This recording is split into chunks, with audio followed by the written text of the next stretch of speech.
1896 की एक सुबह अफ्रीका के पूर्वी तट पर बसे जंजीबार द्वीप पर हलचल मची हुई थी।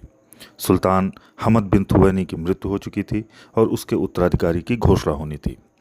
लेकिन इससे पहले ही एक साहसी और महत्वाकांक्षी शख्स खालिद बिन बरगाश महल में दाखिल हुआ और खुद को सुल्तान घोषित कर दिया।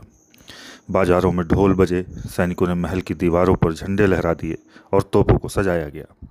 लेकिन ये सब इतनी जल्दी में हुआ कि जंजीबार के लोगों को कुछ समझ ही नहीं आया। जंजीबार उस समय ब्रिटिश प्रभाव में था। ब्रिटिश अधिकारियों को यह बर्दाश्त नहीं था कि खालिद ने बिना उनकी अनुमति के गद्दी संभाल ली। उन्होंने आदेश दिया, खालिद को गद्दी छोड़नी होगी, नहीं तो युद्ध होगा। खालिद ने कहा, मैं जंजीबार का सुल्तान हूँ और यहीं रहूँगा। 27 अगस्त 1896 सुबह के 8 बजे ब्रिटिश युद्धपोत बंदरगाह पर तैनात हो गए। हवा में तनाव था।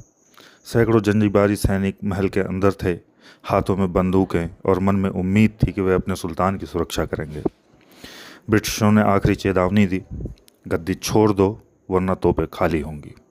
लेकिन खालिद अड़ा रहा। सुबह 9:02 पर युद्ध शुरू हुआ। ब्रिटिश युद्धपोत HMS सेंट जॉर्ज से पहली तोप चली। महल का एक हिस्सा ध्वस्त हो गया।